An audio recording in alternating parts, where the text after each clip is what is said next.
Hi ಎಲ್ಲರಿಗೂ ನಮಸ್ಕಾರ. ನಾನಿವತ್ತು ಮಂತ್ರಾಲಯಕ್ಕೆ ಬಂದಿದ್ದೆ. ರಾಯರ ಹತ್ರ ಈ ವರ್ಷ ನನಗೆ ಒಳ್ಳೆಯದಾಗಲಿ ಅಂತ ಕೇಳ್ಕೊಂಡಿದ್ದೀನಿ. ಹಾಗೂ ಈ ವಿಡಿಯೋ ನೋಡ್ತಾ ಇರೋ ಎಲ್ಲ ವೀಕ್ಷಕರಿಗೂ ರಾಯರು ಒಳ್ಳೇದು ಮಾಡಲಿ ಅಂತ ರಾಯರಲ್ಲಿ ಕೇಳ್ಕೊತಾ ಇದ್ದೀನಿ. ಈ ಮಂತ್ರಾಲಯದ ಫುಲ್ ಎಕ್ಸ್ಕ್ಲೂಸಿವ್ ವಿಡಿಯೋ ನನ್ನ ಯೂಟ್ಯೂಬ್ ಚಾನಲಲ್ಲಿ ಇರುತ್ತೆ. ನೋಡಿ, ಫಾಲೋ ಮಾಡಿ, ಲೈಕ್ ಮಾಡಿ, ಕಮೆಂಟ್ ಮಾಡಿ. ಎಲ್ಲೂ ನೋಡಿರದ, ಎಲ್ಲೂ ಕೇಳಿರದ ಚರಿತ್ರೆಯ ಇನ್ನೊಂದು ವಿಡಿಯೋಗೆ ಸ್ವಾಗತ, ಸುಸ್ವಾಗತ. ಇವತ್ತು ನಾವು ಎಲ್ಲಿ ಹೊರಟಿದ್ದೀವಿ ಅಂತ ನಿಮಗೆ ವಿಡಿಯೋ ನೋಡ್ತಾ ಗೊತ್ತಾಗುತ್ತೆ. ವಿಡಿಯೋನ ಸ್ಕಿಪ್ ಮಾಡ್ದಿರಾ ಫುಲ್ ವಿಡಿಯೋನ ನೋಡಿ. ಹಾಯ್ ಎಲ್ಲರಿಗೂ ನಮಸ್ಕಾರ. ಹಾಸಂಬ್ರು ಕನ್ನಡ ಯೂಟ್ಯೂಬ್ ಚಾನಲ್ಗೆ ಸ್ವಾಗತ, ಸುಸ್ವಾಗತ. ನಾವಿವತ್ತು ಹೊರಟಿದ್ದೀವಿ ನೆಮ್ಮದಿ, ಶಾಂತಿ, ನದಿಯ ಮೌನ, ದೇವರುಗಳಿರುವಂತಹ ಜಾಗಕ್ಕೆ. ನಾನಿವತ್ತು ಕೆಂಪೇಗೌಡ ಬಸ್ ಸ್ಟೇಷನ್ ಮೆಜೆಸ್ಟಿಕ್ನಲ್ಲಿದ್ದೀನಿ. ಏನಕ್ಕಂತ ನಿಮಗೆ ವಿಡಿಯೋ ನೋಡ್ತಾ ಗೊತ್ತಾಗುತ್ತೆ. ನೀವಿವಾಗ ನೋಡ್ತಾ ಇದ್ದೀರಾ ಎಲ್ಲ ಬಸ್ಗಳು ನಿಂತಿದೆ, KSRTC ಬಸ್ಗಳು. ನಾವು ಯಾವುದಕ್ಕೆ ಹೋಗ್ತೀವಿ ಅನ್ನೋದೇ ನಮಗೂ ಕುತೂಹಲವಾಗಿದೆ. ಯಾವ ಬಸ್ಸು, ಈ ಬಸ್ಸಾ, ಆ ಬಸ್ಸಾ, ಆ ಬಸ್ಸಾ, ಈ ಬಸ್ಸಾ? ಏನು ಬೈ ಕರೆಕ್ಟ್ ತಾನೆ? ನಾನು ನಿಂಗೆ ಕಾಣಿಸ್ತಾ ಇದ್ದೀನಿ. ಇದೆಲ್ಲ ಡೈಲಾಗ್ ಕಟ್ ಮಾಡಿ. ನಾನು ಒಂದಿನಕ್ಕೆ ಮುಂಚೆನೇ ಟಿಕೆಟ್ ಬುಕ್ ಮಾಡಿ ಕನ್ಫರ್ಮ್ ಮಾಡ್ಕೊಂಡಿದ್ದೆ. ಅಂಬಾರಿ ಡ್ರೀಮ್ ಕ್ಲಾಸ್ AC ಸ್ಲೀಪರ್ ಬಸ್ನ ನಾನು ಬುಕ್ ಮಾಡಿದ್ದೆ. ಆ ಬಸ್ ಟಿಕೆಟ್ ಬೆಲೆ ಬಂದು 1095 ರೂಪಾಯಿ ಒಬ್ಬರಿಗೆ ಬಿತ್ತು. ನೋಡಿ, ಆ ಬಸ್ಸು ಈಗಿದೆ, KSRTC. ಮತ್ತು ನೀವು ನೋಡ್ತಾ ಇರ್ಬೋದು ಹೇಗಿದೆ ಬಸ್ಸು ಫ್ರಂಟಿಂದ. ನೋಡಿ, ಸೈಡಲ್ಲಿ ಈ ಥರ ಇದೆ. ನಾವು ಮೊದಲು ಈ ಬಸ್ಸಲ್ಲಿ ಹೋಗೋ ಕನಸು ಕಾಣ್ತಿದ್ವಿ. ಇವತ್ತು ಅದೇ ಬಸ್ಸಲ್ಲಿ ಜರ್ನಿ ಮಾಡೋವಂಥ ಸಮಯ ಬಂದಿದೆ. ಈ ಡ್ರೀಮ್ ಕ್ಲಾಸ್ ಒಳಗಡೆ ಹೇಗಿದೆ ಏನೋ ಅಂತ ನಮಗೂ ಕುತೂಹಲ ಇದೆ. ಬೆಳಗ್ಗೆ ಬಂತಲ್ವಾ ಈ ಕಡೆಯಿಂದ? ಹಿಂದೆಗಡೆಯಲ್ಲಿ ಎಲ್ಲ ಬರೀ ಕತ್ತಲೆ ಇರೋದು. ಕತ್ತಲೆಗಡೆ ತುಂಬಿಟ್ಟು ನಾವು ಕಪ್ಪಿದ್ದೀವಿ. ಇಲ್ಲೇ ಕರೆಕ್ಟಾಗಿ ಎಲ್ಲಿ ಬೈ ಬೆಳಕಲ್ಲಿ ಬರ್ತೈತೆ ಬೈ, ನಾವು ಕಪ್ಪಿದ್ದೀವಿ. ನೀವು ಕತ್ತಲೆ ಹಿಡ್ಕೊಂಡ್ರೆ ಏನು ಕಾಣ್ತೀವಿ? ಇಲ್ಲಿ ಬನ್ನಿ ಬಸ್ ಒಳಗಡೆ ಹೇಗಿದೆ ಅಂತ ನೋಡೋಣ. ಎಂಟ್ರಾದ್ವಿ ಬಸ್ ಒಳಗಡೆ, ಡ್ರೈವರ್ ಸೀಟು. ಮತ್ತು ಹಂಗೆ ಒಳಗಡೆ ಹೋಗ್ತಾಯಿದ್ರೆ ಮೇಲೆ ಕೆಳಗೆ ಪ್ಯಾಸೆಂಜರ್ಗಳು ಮಲ್ಕೊಳ್ಳೋಕ್ಕೆ ವ್ಯವಸ್ಥೆ ಇರುತ್ತೆ. ನಮ್ಮ ಸೀಟ್ ಹುಡ್ಕೊಂಡು ನಾವು ಹೋದ್ವಿ. ನಮ್ಮ ಸೀಟು ಸಿಕ್ಕೇ ಬಿಡ್ತು. ನಾನು ಮತ್ತು ನಮ್ಮ ಫ್ರೆಂಡು ಡಬಲ್ ಸೀಟ್ ಬುಕ್ ಮಾಡಿದ್ವಿ. ಒಳಗಡೆ ಎಂಟ್ರಾಗಿ ಲೈಟ್ ಆನ್ ಮಾಡೋಕ್ಕೆ ಟ್ರೈ ಮಾಡ್ತಿದ್ದೀವಿ, ಬಟ್ ಲೈಟ್ ಆನ್ ಆಗ್ತಿಲ್ಲ. ಈ ಒಂದು ಬಸ್ಸಲ್ಲಿ ಪ್ರಯಾಣ ಹೇಗಿರುತ್ತೆ ಅನ್ನೋದೇ ನಮಗೂ ಕುತೂಹಲ ಇದೆ. ಮತ್ತು ಒಂದು ಬೆಡ್ಶೀಟ್ ಕೊಟ್ಟಿರ್ತಾರೆ ಹೊತ್ಕೊಳ್ಳೋಕ್ಕೆ, ಹಾಗೆ AC ಅವೈಲಬಲ್ ಇರುತ್ತೆ. ಮತ್ತು ಚಾರ್ಜರ್ ಹಾಕೊಳ್ಳೋಕ್ಕೆಲ್ಲ ವ್ಯವಸ್ಥೆ ಇರುತ್ತೆ. ಏನು ವರಿ ಮಾಡೋ ಆಗಿರಲ್ಲ. ಈ ಒಂದು ಡ್ರೀಮ್ ಕ್ಲಾಸ್ ಬಸ್ಸಲ್ಲಿ ನಾವು ಡ್ರೀಮ್ ಮಾಡಿಕೊಂಡು ಜರ್ನಿ ಸ್ಟಾರ್ಟ್ ಮಾಡಬೇಕಾಗುತ್ತೆ. ನಮ್ಮ ಬಸ್ಸು ಬಂದು ತಲುಪೇ ಬಿಡ್ತು. ಈಗ ಬಸ್ಸು ಬಂದಿದೆ. ನಾವು ಬಸ್ಸಿಂದ ಆಚೆ ಬಂದು ಬಸ್ ಸ್ಟ್ಯಾಂಡಲ್ಲಿದ್ದೀವಿ. ನೀವು ನೋಡ್ತಾ ಇರ್ಬೋದು ಎಂಟ್ರೆನ್ಸ್. ನಾವು ಎಲ್ಲಿಗೆ ಬಂದಿದ್ದೀವಿ ಅಂತ ನಿಮಗಾಗಲೇ ಗೊತ್ತಾಗಿರಬೇಕು. ನಾವು ಬಂದಿರೋದೇ ಮಂತ್ರಾಲಯ, ದೇವರ ದರ್ಶನ ಮಾಡಲಿಕ್ಕೆ. ನೋಡಿ, ಇದೇ ಮಂತ್ರಾಲಯದ ಹೆಬ್ಬಾಗಿಲು, ಮೇಯ್ನ್ ಎಂಟ್ರೆನ್ಸು. ನೀವೀಗ ನೋಡ್ತಾ ಇದ್ದೀರಾ. ಈಗ ನಾವು ಬೇಗ ಸ್ನಾನ ಮಾಡಿಕೊಂಡು ದೇವರ ದರ್ಶನವನ್ನು ಮಾಡಬೇಕಾಗಿರುತ್ತೆ. ಅದಕ್ಕೆ ಅಂತ 600 ರೂಪೀಸ್ ರೂಮ್ ಬುಕ್ ಮಾಡಿದ್ವಿ. ನೀವೀಗ ನೋಡ್ತಾ ಇರೋದು ಮಂತ್ರಾಲಯದ ಬೃಂದಾವನ. ದೇವರಿಗೆ ಅಡ್ಬಿದ್ಬಿಟ್ಟು ಈಗ ಒಳಗಡೆ ಹೋಗ್ತಾಯಿದ್ದೀನಿ. ಒಳಗಡೆ ಹೋಗ್ಬೇಕಾದ್ರೆ ನಿಮಗೆ ಒಂದು ಎಂಟ್ರೆನ್ಸ್ ಸಿಗುತ್ತೆ. ಜನಗಳೆಲ್ಲ ಬರ್ತಾ ಇದ್ದಾರೆ, ನೀವು ನೋಡ್ತಾ ಇದ್ದೀರಾ. ಒಳಗಡೆ ಹೋಗಿ ಹೊಸ್ಲಿಗೆ ಕೈ ಮುಕ್ಕೊಂಡು ಬಲಗಾಲಿಟ್ಟು ಒಳಗಡೆ ಹೋದೆ. ಒಳಗಡೆ ಹೋಗಿದ ತಕ್ಷಣ ನಿಮಗೆ ನೋಡ್ತಾ ಇರ್ಬೋದು ಭಕ್ತಾದಿಗಳೆಲ್ಲ ಪ್ರದಕ್ಷಿಣೆ ಆಗ್ತಿದ್ದಾರೆ. ನೋಡಿ, ನಿಮ್ಗೆ ಯಾರೋ ಮಾರ್ಕ್ ಹಾಕಿದ್ದೀನಲ್ಲ, ಅದೇ ಮೇಯ್ನ್ ಎಂಟ್ರೆನ್ಸು.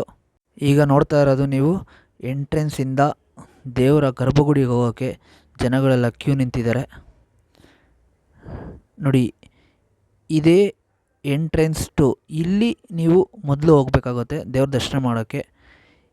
ಇದು ಎಂಟ್ರೆನ್ಸ್ 3. ಇಲ್ಲಿಂದ ಒಳಗಡೆ ಡೈರೆಕ್ಟ್ ದರ್ಶನಕ್ಕೆ ಬಿಡ್ತಾರೆ. ನೋಡ್ತಾ ಇರ್ಬೋದು ಭಕ್ತಾದಿಗಳೆಲ್ಲ ತಮ್ಮ ತಮ್ಮ ಭಕ್ತಿಗಳಿಗೆ ಹೋಗ್ತಾರೆ. ಇದೇ ಎಂಟ್ರೆನ್ಸ್ ನಾನು ಬಂದಿದ್ದು. ಈ ಎಂಟ್ರೆನ್ಸ್ 1 ನೀವು ನೋಡ್ತಾ ಇರ್ಬೋದು. ಎಂಟ್ರೆನ್ಸಿಂದ ಬಂದು ಭಕ್ತಾದಿಗಳೆಲ್ಲ ತಮ್ಮ ತಮ್ಮ ಭಕ್ತಿಗಳನ್ನ ಸಲ್ಲಿಸ್ತಾ ಇದ್ದಾರೆ ನೋಡಿ. ನಿಮ್ಗೆ ಇನ್ನೊಂದು ಸಲ ತೋರಿಸ್ತೀನಿ. ಒಳಗಡೆ ಎಂಟ್ರಿ ಆಗಿದ ತಕ್ಷಣ ಗರ್ಭಗುಡಿ ಹೋಗೋಕ್ಕೆ ಎಂಟ್ರೆನ್ಸ್ 3ಗೆ ಹೋಗಬೇಕು. ಎಂಟ್ರೆನ್ಸ್ 2 ಇಂದ ನೀವು ಎಂಟ್ರಿ ಆಗಿ ಕ್ಯೂ ಅಲ್ಲಿ ನಿಲ್ಲಬೇಕು. ಇದು ಆಗಿರುತ್ತೆ. ದೇವಸ್ಥಾನದ ಮೇಲ್ಭಾಗದಲ್ಲಿ ದೊಡ್ಡ ದೊಡ್ಡ ಫ್ಯಾನನ್ನು ಹಾಕಿರ್ತಾರೆ. ನೀವು ನೋಡ್ತಾ ಇರ್ಬೋದು. ಎಂಟ್ರೆನ್ಸ್ 2 ಇಂದ ಭಕ್ತಾದಿಗಳೆಲ್ಲ ಬಂದು ತಮ್ಮ ತಮ್ಮ ಸರದಿ ಸಾಲಿನಲ್ಲಿ ನಿಂತ್ಕೊತಿದ್ದಾರೆ ದೇವ್ರ ದರ್ಶನ ಪಡೆಯಲಿಕ್ಕೆ. ನಾನು ಬಂದಿದ್ದೀನಿ. ಎಂಟ್ರೆನ್ಸ್ 2 ಇಂದ ನೀವು ಎಂಟ್ರಿ ಆಗಬೇಕು ನೋಡಿ. ಇದೇ ದೇವರ ಮೂಲ ಸ್ಥಾನ. ನಾನೀಗ ದೇವರ ದರ್ಶನವನ್ನು ಮುಗಿಸ್ಕೊಂಡು ಹೊರಗಡೆ ಬಂದಿದ್ದೀನಿ. ಈಗ ಭಕ್ತಾದಿಗಳೆಲ್ಲ ಪ್ರದಕ್ಷಿಣೆ ಆಗ್ತಾಯಿದ್ದಾರೆ. ನೀವು ನೋಡ್ತಾ ಇರ್ಬೋದು. ಈಗ ರಾಯರ ದರ್ಶನ ಪಡೆದಾಗಿದೆ. ಹಾಗೇ ದೇವರ ದರ್ಶನ ಪಡ್ಕೊಂಡು ದೇವಸ್ಥಾನದ ಸುತ್ತಲೂ ಒಂದು ಪ್ರದಕ್ಷಿಣೆ ಹಾಕೋದು ಭಕ್ತರ ಒಂದು ನಂಬಿಕೆ. ಈಗ ಎಲ್ಲರೂ ಅದನ್ನೇ ಮಾಡ್ತಿದ್ದಾರೆ. ನಾನು ಸಹ ಪ್ರದಕ್ಷಿಣೆ ಹಾಕಲಿಕ್ಕೆ ಹಾಗೂ ಜೊತೆಗೆ ನಿಮಗೆ ಸುತ್ತಲೂ ಏನೇನೆಲ್ಲ ಇದೆ ಅನ್ನೋದನ್ನು ತೋರಿಸ್ತಾ ಹೋಗ್ತೀನಿ ನೋಡಿ. ಸುತ್ತಲೂ ಭಕ್ತಾದಿಗಳಿಗೆ ಕೂತ್ಕೊಳ್ಳೋಕ್ಕಂಥ ವ್ಯವಸ್ಥೆ ಇದೆ. ನೋಡ್ತಾ ಇರ್ಬೋದು ನೀವು. ಭಕ್ತಾದಿಗಳೆಲ್ಲ ದರ್ಶನ ಮುಗಿಸ್ಕೊಂಡು ಕೂತಿದ್ದಾರೆ ನೋಡಿ. ಇದು ಅನ್ನದಾನದ ಭೋಜನ ಶಾಲೆ ಅಂತ ಇರುತ್ತೆ. ನಿಮಗೆ ಸಂಜೆ ಮೇಲೆ ನಿಮಗೆ ಊಟದ ವ್ಯವಸ್ಥೆ ಇರುತ್ತೆ. ನೋಡ್ತಾ ಇರ್ಬೋದು. ಡಿಸ್ಪ್ಲೇಯಲ್ಲಿ ರಾಯರ ದರ್ಶನ ಪಡಿಬೋದು ನೀವು. ಲೈವಲ್ಲಿ ಬರ್ತಾ ಇರುತ್ತೆ ಡಿಸ್ಪ್ಲೇಯಲ್ಲಿ. ನಾನು ವಿಡಿಯೋ ಮಾಡಬೇಕಾದ್ರೆ ಮಂತ್ರಾಲಯದ ಪೀಠಾಧಿಪತಿಗಳ ಒಂದು ದರ್ಶನ ಸಿಗುತ್ತೆ. ನನಗೆ ತುಂಬ ಖುಷಿ ಆಯಿತು. ಪೀಠಾಧಿಪತಿಗಳು ನೀವು ನೋಡ್ತಾ ಇರ್ಬೋದು. ಅವರು ಹೋಗ್ತಿದ್ದಾರೆ ಪೂಜೆ ಮಾಡಲಿಕ್ಕೆ. ನೀವು ನೋಡ್ತಾ ಇರ್ಬೋದು. ಅವರ ಒಂದು ದರ್ಶನ ಸಹ ಸಿಕ್ತು. ದರ್ಶನ ಏನೋ ಆಯಿತು. ಈಗ ಪ್ರದಕ್ಷಿಣೆನ ಮುಂದುವರ್ಸೋಣ. ನೀವು ನೋಡ್ತಾ ಇರ್ಬೋದು. ರಾಯರ ಒಂದು ದರ್ಶನಕ್ಕೆ ಎಷ್ಟು ಭಕ್ತಾದಿಗಳು ಬಂದಿದ್ದಾರೆ ಅಂತ ನೀವೀಗ ನೋಡ್ಬೋದು ನೋಡಿ. ಭಕ್ತಾದಿಗಳೆಲ್ಲ ಪ್ರದಕ್ಷಿಣೆ ಆಗ್ತಿದ್ದಾರೆ. ರಾಯರನ್ನು ನೋಡಲಿಕ್ಕಿಂತ ರಾಯರ ಭಕ್ತಾದಿಗಳನ್ನು ನೋಡುವುದೇ ಒಂದು ಭಾಗ್ಯ ಪುಣ್ಯ ಅಂತ ಭಾವಿಸ್ಬೋದು. ನೀವು ನೋಡ್ತಾ ಇರ್ಬೋದು ಎಷ್ಟು ಜನ ಭಕ್ತಾದಿಗಳು ಬಂದಿದ್ದಾರೆ ಎಂದು ನೋಡಿ. ಇದೇ ಕ್ಯೂ ನಾನು ಹೇಳಿದ್ದು. ಇಲ್ಲಿ ನೀವು ಕ್ಯೂ ನಿಂತ್ಕೊಬೇಕಾಗುತ್ತೆ ಹೋಗೋಕ್ಕೆ, ಗರ್ಭಗುಡಿ ಒಳಗಡೆ ಹೋಗೋಕ್ಕೆ. ನೀವು ನೋಡ್ತಾ ಇರ್ಬೋದು. ನಾನು ಪ್ರದಕ್ಷಿಣೆ ಆಗ್ತಾಯಿದ್ದೀನಿ. ಒಂದು ರೌಂಡು ನಿಮಗೆ ಫುಲ್ಲು ಪೂರ್ಣವಾಗಿ ತೋರಿಸ್ತಿದ್ದೀನಿ. ನೀವೀಗ ನೋಡ್ಬೋದು. ಜನಗಳೆಲ್ಲ ನೀವು ನೋಡ್ತಾ ಇರ್ಬೋದು ಎಷ್ಟು ಸುಂದರವಾಗಿದೆ. ಈ ವಿಡಿಯೋ ನೋಡ್ತಾ ಇರೋರು ನೀವು ಬಂದು ಒಂದು ದಿನ ರಾಯರ ದರ್ಶನವನ್ನು ಪಡೆಯಿರಿ. ನೀವು ಅಂದ್ಕೊಳ್ತಕ್ಕಂತಹ, ನೀವು ಮಾಡ್ತಿರ್ತಕ್ಕಂತಹ ಕೆಲಸಗಳಲ್ಲೆಲ್ಲ ರಾಯರು ಆಶೀರ್ವಾದ ಮಾಡ್ತಾರೆ ಅಂತ ಹೇಳೋಕ್ಕೆ ಇಷ್ಟಪಡ್ತೀನಿ. ಮತ್ತು ನೀವು ನಿಮ್ಮ ಕನಸುಗಳನ್ನು ನನಸು ಮಾಡಲಿಕ್ಕೆ ರಾಯರ ಒಂದು ಸಹಾಯ ಬೇಕಾಗುತ್ತೆ. ನೀವು ನೋಡ್ತಾ ಇರ್ಬೋದು. ಈಗ ತುಂಗಾ ತೀರದ ನದಿಯ ದಡಕ್ಕೆ ನಾವು ಹೋಗ್ತಾಯಿದ್ದೀನಿ. ನೀವು ಗಮನಿಸ್ತಾ ಇರ್ಬೋದು. ಎಡಭಾಗದಲ್ಲಿ ಮತ್ತು ಬಲಭಾಗದಲ್ಲಿ ಪೇಂಟನ್ನು ಸಹ ಮಾಡಿಸಿದ್ದಾರೆ. ಅದು ಒಂದೊಂದು ಕಥೆಯನ್ನು ಹೇಳುತ್ತೆ. ನೀವು ನೋಡಿ. ಬಲಗಡೆನೂ ಒಳ್ಳೆ ಪೇಂಟ್ ಮಾಡಿಸಿದ್ದಾರೆ ಮತ್ತು ಎಡಗಡೆನೂ ಒಳ್ಳೆ ಪೇಂಟ್ ಮಾಡಿಸಿದ್ದಾರೆ. ತುಂಗಾ ನದಿಯಿಂದ ಬರ್ತಾ ಇದ್ದಾರೆ ಸ್ನಾನ ಮಾಡಿಕೊಂಡು. ಹಾಗೆ ನೀವು ಹೂವುಗಳೆಲ್ಲ ತಗೊಳ್ಳೋಕ್ಕೆ ಅಲ್ಲೇ ಮಾರ್ತಾ ಇರ್ತಾರೆ, ತಗೋಬೋದು. ನಾನು ಸಹ ತುಂಗಾ ನದಿಯನ್ನು ನೋಡೋಕ್ಕೆ ಹೋಗ್ತಾಯಿದ್ದೀನಿ. ನೋಡ್ತಾ ಇರ್ಬೋದು. ಸುತ್ತಮುತ್ತ ಎಲ್ಲ ಅಂಗಡಿಗಳೆಲ್ಲ ಇರುತ್ತೆ. ನಿಮಗೆ ಪರ್ಚೇಸ್ ಮಾಡ್ಬೋದು ಏನಾದರೂ ತಗೊಳ್ಳೋಗಿದ್ದರೆ. ಆಟ ಸಾಮಾನುಗಳು ಮತ್ತು ಪಂಚೆ, ಶಲ್ಯ ಇವೆಲ್ಲ ಅಲ್ಲೇ ಮಾರ್ತಾ ಇರ್ತಾರೆ. ನೀವು ಬೇಕಾದ್ರೆ ತಗೋಬೋದು. ನಾನು ಸಹ ಹೋಗ್ತಾಯಿದ್ದೀನಿ ತುಂಗಭದ್ರಾ ನದಿಯ ತೀರಕ್ಕೆ. ನೋಡೋಣ ಹೇಗಿರುತ್ತೆ ಏನಂತ ನಿಮಗೆ ಗೊತ್ತಾಗುತ್ತೆ. ನಾನು ಸಹ ನಿಮಗೆ ತೋರಿಸ್ತೀನಿ. ಈಗ ನಾನು ಹೋಗ್ತಾಯಿದ್ದೀನಿ ತುಂಗಾ ನದಿಯ ತೀರಕ್ಕೆ.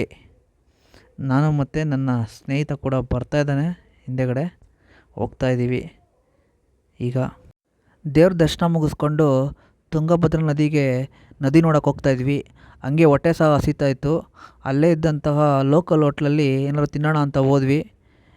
ನಮ್ಮ ಫ್ರೆಂಡು ಚಿತ್ರಾನ್ನ ಆರ್ಡ್ರ್ ಮಾಡ್ಕೊಂಡು ತಿಂತಿದ್ದ. ನಾನು ದೋಸೆ ಆರ್ಡ್ರ್ ಮಾಡಿದ್ದೆ. ಈಗ ದೋಸೆ ಬರುತ್ತೆ. ದೋಸೆ ಬಂದಾದ್ಮೇಲೆ ನಿಮಗೂ ತೋರಿಸ್ತೀನಿ ಅಲ್ಲಿ ದೋಸೆ ಹೇಗಿರುತ್ತೆ ಅಂತ, ಮಂತ್ರಾಲಯದ ದೋಸೆ ಹೇಗಿರುತ್ತೆ ಅಂತ ನಿಮಗೂ ತೋರಿಸ್ತೀನಿ. ನೀವು ನೋಡಿ.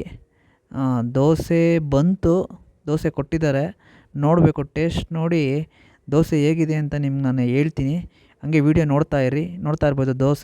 ದೋಸೆ ಹಂಗೆ ದೋಸೆ ಎಲ್ಲ ತಿಂದಾದ್ಮೇಲೆ ಟೀ ಆರ್ಡ್ರ್ ಮಾಡಿದ್ವಿ. ಟೀನೂ ಸಹ ಕುಡಿದ್ವಿ. ನೀವು ನೋಡ್ತಾ ಇರ್ಬೋದು ಮಂತ್ರಾಲಯದ ಮುಂಭಾಗದಲ್ಲಿ ಹೇಗೆ ಕಾಣಿಸುತ್ತೆ ಮಂತ್ರಾಲಯ ಅಂತ. ಮತ್ತು ಬೃಂದಾವನ ಸಹ ನಾನು ತೋರಿಸ್ತಾ ಇದ್ದೀನಿ, ನೀವು ನೋಡ್ತಾ ಇರ್ಬೋದು. ಇದೇ ಮಂತ್ರಾಲಯ ಬೃಂದಾವನ ಅಂತ ಕೇಳಿದ್ರೆ ನೋಡಿ, ಇದೇ ಬೃಂದಾವನ. ತುಂಬ ಜಾಗ ವಿಶಾಲವಾಗಿರುತ್ತೆ. ಹಂಗೆ ದೇವ್ರಿಗೊಂದು ಕೈ ಮುಗಿದ್ವಿ. ದೇವ್ರಿಗೆಲ್ಲ ಕೈ ಮುಗಿದ್ಬಿಟ್ಟು ಅಲ್ಲೇ ಬೃಂದಾವನದಲ್ಲಿ ನೋಡ್ತಾ ಇದ್ವಿ. ಹಂಗೆ ಸಂಜೆ ಆಗಿತ್ತು. ಹಂಗೆ ತುಂಗಭದ್ರಾ ನದಿ ತೀರಕ್ಕೆ ಇನ್ನೊಂದು ಸಲ ಹೋಗೋಣ ಅಂತ ಹೋದ್ವಿ. ಅಲ್ಲಿ ಸೂರ್ಯ ಮುಳುಗ್ತಾ ಇದ್ದ. ಮತ್ತು ಹೆಣ್ಣು ದೇವತೆ ಕೂಡ ಅಲ್ಲೇ ಇತ್ತು. ಆ ಹೆಣ್ಣು ದೇವತೆಗೂ ಕೈ ಮುಕ್ಕೊಂಡು ಮತ್ತು ಸೂರ್ಯ ಮುಳುಗ್ತಾ ಇರೋದನ್ನ ವ್ಯೂ ಪಾಯಿಂಟ್ ನೋಡಿಕೊಂಡು ನೀವು ನೋಡ್ತಾ ಇರ್ಬೋದು. ಇದೇ ತುಂಗಭದ್ರಾ ನದಿ. ಈಗ ನೀರಿಲ್ಲ. ಅದನ್ನು ಮುಗಿಸ್ಕೊಂಡು ಮತ್ತೆ ಮಂತ್ರಾಲಯಕ್ಕೆ ಬಂದ್ವಿ.